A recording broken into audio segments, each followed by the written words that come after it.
You don't know me. No?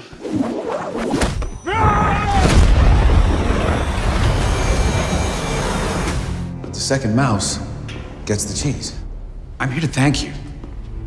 You gave me the greatest gift that anybody's ever given me. Desperation. Honestly, I'm still trying to figure out what happened to the first mouse. Do the voice.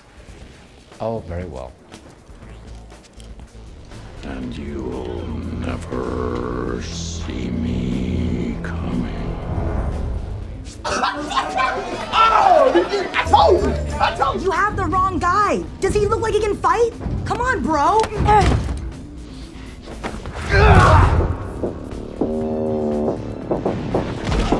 Gonna drive my long steel missile down on your love channel. Deep, deep, you'll beg for more. Raising hell and serpent score. Feel me, feel me. Now, what does that mean to you? To me, it means nothing but a sexual act. Then who's causing this? Well, you are. How? This Organized Chaos podcast is brought to you by JEMS Art Studio. JEMS Art Studio is an online store that allows access to prints that you can use for most anything, obviously as just a picture, or as a wallpaper, or as a bookmark, or anything you can think of. You can find JEMS Art Studio at etsy.com/shop/JEMS Art Studio. This podcast is also brought to you by listeners like you. Thank you.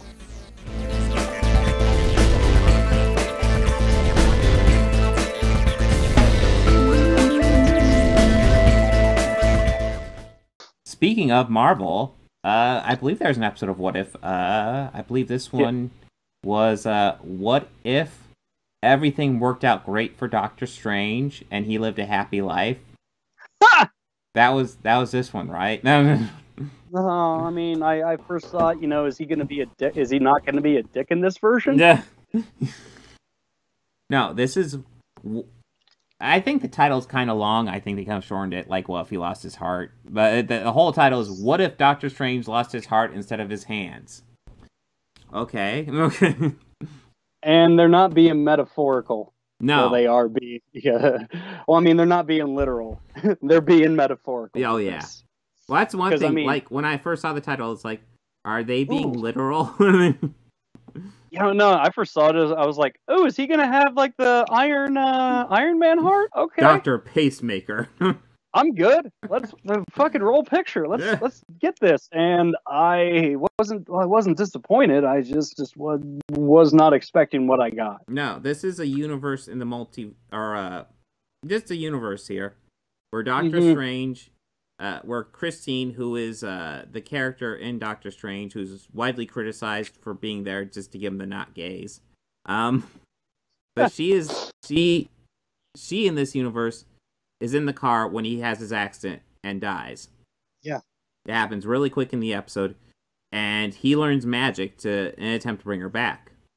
So we see kind of a very quick recap of the first movie, and then he tries to bring her back with magic, and doesn't work. It doesn't work. She dies of another way. Juan just tries to tell him, like, it's not worth it. Yeah. It's not worth it. Yeah, he tries a lot. Juan is like a very, very good ally to him. And he's a very good ally to him. Oh, I have a question. Was there any recasting with this episode, or was it all original cast? I'm not 100%. I know that was Benedict. It was Benedict Cumberbatch. It was Rachel McAdams. Yeah, it was Tilda Swinton. I think one might have been him. Yeah, that might have been him. This might have been the first episode that has no recasting of the returning characters. Yeah, I mean, how dare they? How dare they even try to recast my girl, Rachel? Yeah. How dare they? Yeah. How dare people say that about her? Well, I mean, the character was definitely underused in the film. Yeah. No, I like Rachel McAdams, but yeah, they didn't really do anything with her. It's kind of criminal because she's an incredibly talented actress. Yes. Yes. I believe these are all returning actors. All right. Nobody's recast. That's kind of a cool fact. Okay. That is cool. But yeah, Steven, he tries to, he still tries to. He doesn't really listen to Juan at all. And, he goes back and tries. And tries. and tries. I mean, at this point, for my notes here, I wrote, "You do," in all caps, "You do not fuck with the timeline." Yeah. Well, it's... And then right below it, "and again." Mm-hmm. You know, we see probably about a dozen attempts, and it's kind of implied he's probably done this probably hundreds of times. Yeah. And no matter what he does with her that night, she dies. Period. Yeah. And it's not really explained why. I think either events are kind of set in each multiverse, or it might just be a thing as simple as his motivation for learning magic can't be removed because otherwise he's not going to learn magic. Yeah, that is what it is. They do say that. One of the times that it goes back where Tilda Swinton's character, she comes back. Mm-hmm. It's like she opens up a portal and comes through and tells him, this is a set point in time. Yeah. This is the moment where you decided to pursue magic in the arts. Because you decided to pursue magic, because of this, you can't reset it. You can. Yeah. It's done. And yeah, because it will change who you are and everything about you. Mm-hmm. But yeah, I mean, this one, it's just like at this point we kind of get like it was meant to be. Mm-hmm. You can't change it. Yes. And this is like the point of the episode where I started to like kind of think about this, or I was like, this is like very dark. Yes. Subject matter, like super dark. They made a hard left, and wow. And it's also worth noting the episode gets darker. Yeah, it gets on like Batman the Animated Series level dark. Mm-hmm. Well, there's I'd have to rewatch it to know the exact point, but at some point Ancient One, God, I could not think of her name. Yeah. She splits him into two. And what we don't realize is throughout a percentage of this episode, we're not bouncing between him at two different points. We're bouncing between two Doctor Stranges. One that's kind of accepting what's happening, and one that is using dark magic to absorb powers from all these creatures and just going in a path as dark as you can imagine. I believe the phrase would be he's going rogue. A lot worse than that. Yeah. He's getting fucked up. You can tell he looks fucked up. Yeah, he looks he looks deranged. Let's see. I don't think this one will autoplay. It will autoplay. But yeah, he starts collecting a bunch of various different, or he starts absorbing these different creatures who have these different powers. Yes. And it's creating more power for him. At one point, he invokes some sort of Hydra monster and kills him. Mm-hmm. After one failed attempt. Oh, that was a good shot where we had both of them. Yeah. But yeah, so essentially, we follow these two paths. They get into a conflict, and then the one that goes down the dark path eventually absorbs the good one. Yeah. And I don't remember exactly what he does, but throughout all of this, the universe is just collapsing around them. Yeah. And not long after this, the universe just collapses. And he's stuck in a shell with her alone for as long before she collapses into the universe. Yes. Because she's there for a moment, and then she's gone, and he has to say bye to her again. Only this time, he's killed her hard. And, and Steven is left alone. Yes. Forever. Also, real quickly, we did gloss over this, but the cape versus cape fight was fucking awesome. Yeah, that was a little bit of levity in this fucking shit show. Although even that gets dark. Yeah, and I mean, we also did see like what could be considered a graboid for a minute too.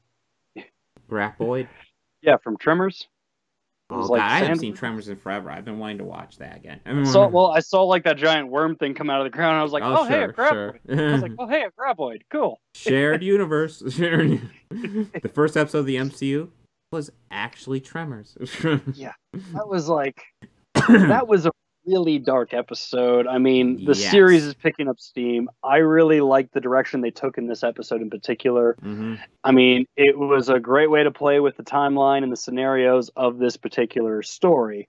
I mean, so much about the tone of it, like I had said, kind of reminded me of the Batman animated series, with just like even the color scheme of it being overall dark and bleak. Mm-hmm. And just like, I don't want to quite say derelict, but just, there wasn't a lot of bright colors in this episode. And it just set a mood for it the whole time. So, I mean, I was very happy with this episode. Very pleased. Yeah, no, I don't know if happy is the right word with this episode, but I like what they're really starting to explore the series, thankfully, which I was really getting disturbed with the first couple episodes where it's just like, let's just switch around some characters. Now we're going to explore what we could really do with this series. I'm very happy about this because yes. Just like I said, they're probably playing it safe for the first two. Yes. And now they're going to be like, okay, wild card, bitches. Yeah.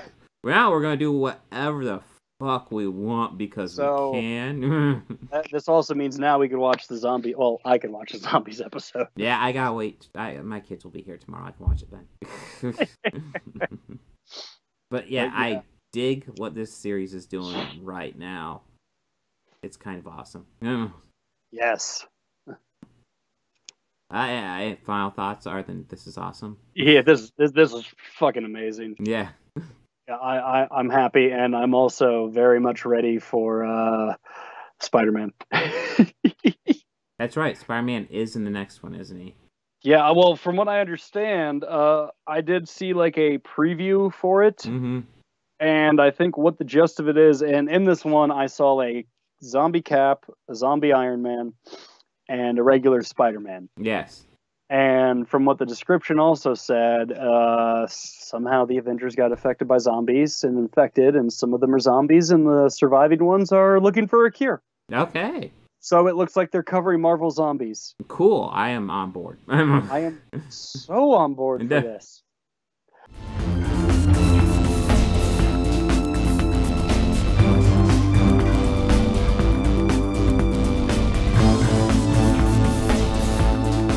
I want to go ahead and add some audio credits at the end here. The theme music you're hearing at the beginning and end of this podcast was written and performed by George Johnson, a very good friend of mine. And my current Patreons are Fel Martins, David Lara, and Lindsay Pankhurst. If you'd like to become a patron, go ahead and follow the link down below. Anything you can provide would be incredibly helpful to this channel. We're barely limping by right now.